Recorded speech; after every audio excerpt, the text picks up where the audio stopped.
ay biglang natuklasan itong si Sara Duterte ay ibibinta ang ari-arian ni Digong Duterte para sa ganon ay hindi makumpiska ng ICC at ma-fresh. At ibibinta niya rin ang kanyang ari-arian at nang sa ganon, unahan niya ang gobyerno ng Republika ng Pilipinas nang hindi rin ma-fresh. Alright, welcome back to my YouTube channel. I'm Andy's Vlog. Ito, Sara Duterte ibibinta ang ari-arian ni Digong at siyempre ang kanyang ari-arian din. Yan ho ang natuklasan bigla. Nako ho, ay matindi ho ito mga kaibigan.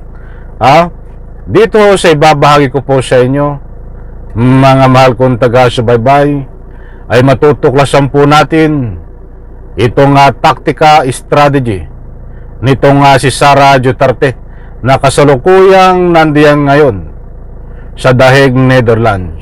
Mga kaibigan, aba ay matindi o. Uunahan ang ICC para hindi makumpiska ang ari-arian ni Digong. At siyempre uunahan din ang batas ng Pilipinas, ang Republika ng Pilipinas, para hindi rin makumpiska ang ari-arian ni Sara Duterte at ang kanyang mga kayamanan, dahil hindi naman po lingid sa inyong kaalaman na ito may kinakaharap na malapit ng litisin sa impeachment. Itong si Sara Duterte ay kalaki po ng paglilitis, ay kailangang i-fresh at kumpiskahin pansamantala ang kanyang ari-arian habang nililitis, ayon ho sa nakuha nating impormasyon. At siyempre yung kay Digong ay bahagi din ng paglilitis, di umano ay kukumpiskahin din ng ICC. Kaya sa puntong ito ay gusto ko pong ibahagi sa inyo, ay biglang natuklasan na ibibinta ni Sara Duterte ang mga ari-arihan nang hindi ho makumpiska ng mga kinaukulan na ibinahagi ko po sa inyo. Nako, ay buti ho at natuklasan ito. Isang like muna sa video na ito mga kaibigan. At siyempre sa lahat nang hindi pa nakasubscribe sa aking maliit pa na YouTube channel, please subscribe. At shoutout po sa lahat. Maraming salamat po sa inyong pag-suporta. Eto, mainit-init pa. Inaanyayahan ko po kayo na kapag mayroon po kayong pagkakataon ay patapusin, panoorin hanggang dulo ang vlog na ito, at nang sa ganon lubos po nating maunawaan. Heto na. Oo, may nagtanong kanina kung paano daw yung gastusin namin na magkakapatid dito dahil palitan kami sa pagpunta dito at pagbisita kay Pangulong Duterte. At nasabi ko kanina, sabi ko si Adilat naman merong mga negosyo, long established way. May usapang negosyo ito mga kaibigan. Kung magpapabula ho tayo dito, ay madali ho itong makabula, dahil itong mga ginagawa ho ni Sara Duterte na pinapalabas ho niya na siya ay wala ng pera, may pera man ay hindi sapat para panggasto sa kaso ni Digong Duterte. At pinapalabas din yan ho na itong si Digong Duterte ay hindi ganon karami ang pera at mauubos na ang pera. Mga kaibigan, maniniwala po ba kayo na itong si Digong Duterte at itong si Sara Duterte ay wala ng pera kung paubos na ang pera? Kaya't mga kaibigan, diyan po sa comment section, ano man ang inyong salubin, pwede po kayong magbigay ng anumang public opinion. Dito sa isusunod ko na ibabahagi ko po sa inyo, pakinggan nyo po. Huwag nyo pong kaligtaan, panoorin, pakinggan. Nako ho, mantakin nyo, ubos na raw ang pera nila, kaya kailangang ibenta ang ari-arian, i-dispose ang mga ari-arian. At yan ho, ay alam po natin na isang taktika, strategy para unahan ang gobyerno, para unahan ang ICC, at para hindi ma-fresh mga kaibigan. Ito ho. Decades na siguro yung negosyo niya. At ako naman may trabaho, may other income din ako. Yung mga kapatid ko may mga trabaho din, may mga sweldo. at I'm sure meron din silang other income. So, ang arrangement namin ay KKB, o kanya-kanyang bayad. Hindi namin napapag-usapan. Hindi rin kami naghihingian ng pera.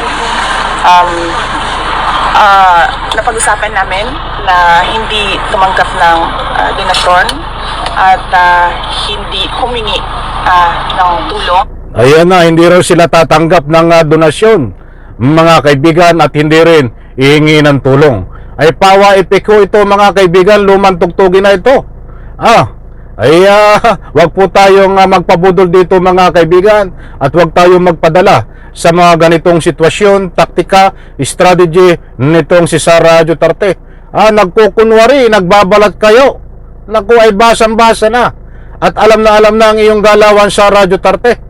Planado yung inyong yan, nahaharap kayo sa social media na kunwari ay wala kayong pera, subalit, naku, ayon sa ebidensyang lumalabas, ay magkaalaman na lang, hindi ako nagkukonclude dito, magkaalaman na lang pag ito ay nagkaroon ng, ika nga po, tumatakbo ng impeachment, dahil dyan ay mahalungkat lahat ang kayamanan nito, bahagi ng paglilitis. Kaya't inuunahan niya na, mga kaibigan, na ibibinta niya na ang kayamanan na yan ang biglang natuklasan. Hindi lang kayamanan niya, kayamanan at pag-aari ni Digong ay ibibinta na din. Ito, mga kaibigan, pakinggan pa po natin. So kung kailangan man na mag-dispose ng mga kagamitan para masuportahan yung mga pangangailangan sa pera, ay yun ang gagawin namin. Because kung napapansin nyo, yan yung natutunan namin sa tatay namin. At yan din yung discussion namin kanina, na huwag humingi ng tulong.